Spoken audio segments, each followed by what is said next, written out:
Annihilation of Caste by Babasaheb Ambedkar. 3. Let me now turn to the socialists. Can the socialists ignore the problem arising out of the social order? The socialists of India, following their fellows in Europe, are seeking to apply the economic interpretation of history to the facts of India.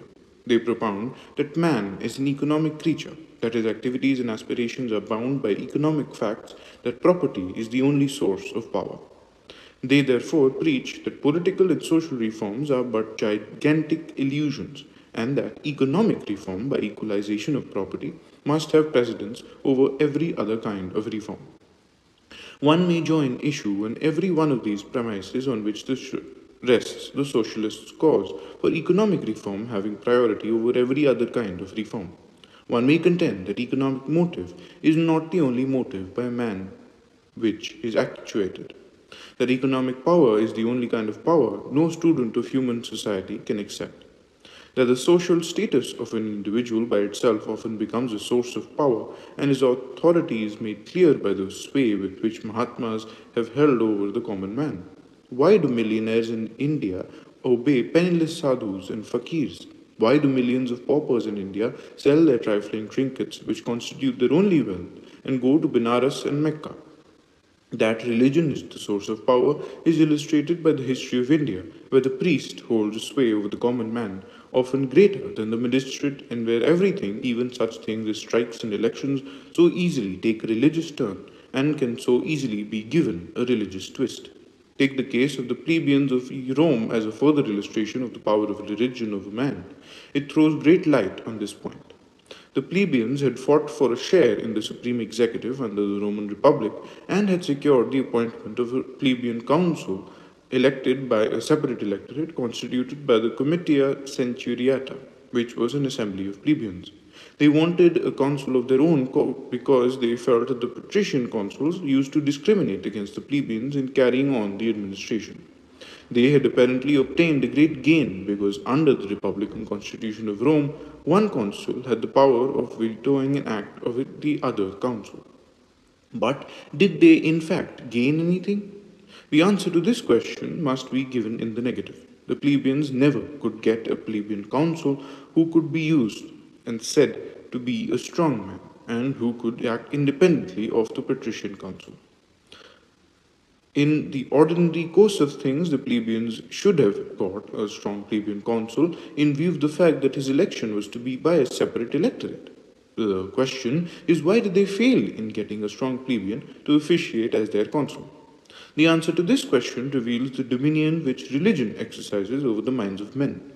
It was an accepted creed of the whole Roman populace that no official could enter upon the duties of his office unless the oracle of Delphi declared that he was acceptable to the goddess.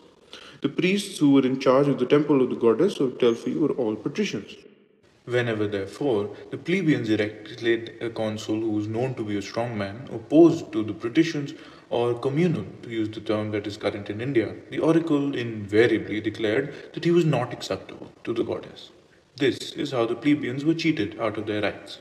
But what is worthy of note is that the plebeians permitted themselves to be thus cheated, because they too, like the patricians, held firmly the belief that the approval of the goddess was a condition precedent to the taking charge by an official of his duties, and that election by the people was not enough. If the plebeians had contended that election was enough and that the approval by the goddess was not necessary, they would have derived the fullest benefit from the political right which they had obtained. But they did not. They agreed to elect another, less suitable to themselves, but more suitable to the goddess, which in fact meant more amenable to the patricians. Rather than give up their religion, the plebeians gave up material gain for which they had fought so hard. This does this not show that religion can be a source of power as great as money, if not greater? The fallacy of the socialists lies in supposing that because in the present stage of European society property as a source of power is predominant, that the same is true of India, or that the same was true of Europe in the past. Religion, social status, and property are all sources of power and authority which one man has to control the liberty of another. One is predominant at one stage, the other is predominant at another. That is the only difference. If liberty is the ideal, if liberty means the destruction of the dominion which one man holds over another, then obviously it cannot be insisted upon that economic reform must be the one kind of reform worthy of pursuit. If the source of power and dominion is at any given time or in any given society social and religious, then social reform and religious reform must be accepted as the necessary sort of reform. One can thus attack the doctrine of economic interpretation of history adopted by the socialists of India. But I recognize that economic interpretation of history is not necessary for the validity of the socialist contention that equalization of property is the only real reform and that it must precede everything else. However, what I like to ask the socialists is this: can you have economic reform without first bringing about a reform of the social order? The socialists of India do not seem to have considered this question. I do not wish to them an injustice. I give below a quotation from a letter which a prominent socialist wrote a few days ago to a friend of mine, in which he said, "I do not believe that we can build up a free society in India so long as there is a trace of this ill treatment and suppression of one class by another. Believing as I do in a socialist ideal, inevitably I believe in perfect equality in the treatment of various classes and groups. I think that socialism offers the only true remedy for this, as well as other problems." Now, the question that I like to ask is it enough for a socialist to say, "I believe in perfect equality in the treatment of the various classes"? To say that such a belief is enough is to disclose a complete lack of understanding of what is involved in socialism. If socialism is a practical program and is not merely an ideal, distant, and far off, the question for a socialist is not whether he believes in equality. The question for him is whether he minds one class ill treating and suppressing another class as a matter of system, as a matter of principle, and thus allow tyranny and oppression to continue, to divide one class from another. Let me analyze the factors that are involved in the realization of socialism in order to fully explain my point. Now it is obvious that the economic reform contemplated by the socialists cannot come about unless there is a revolution resulting in the seizure of power.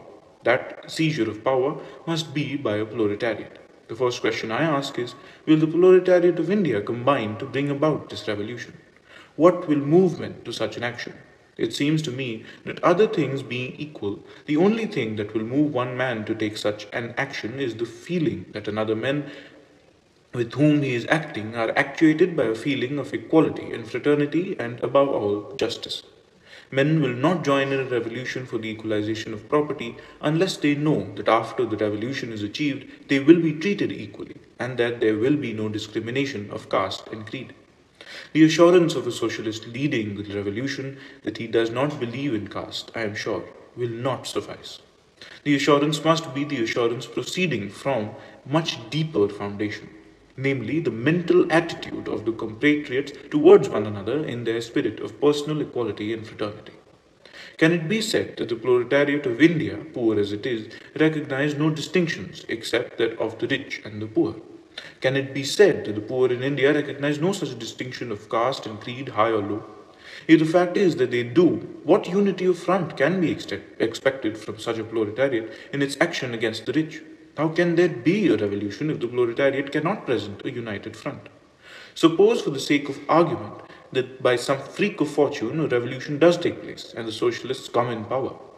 Will they not have to deal with the problems created by the particular social order prevalent in India?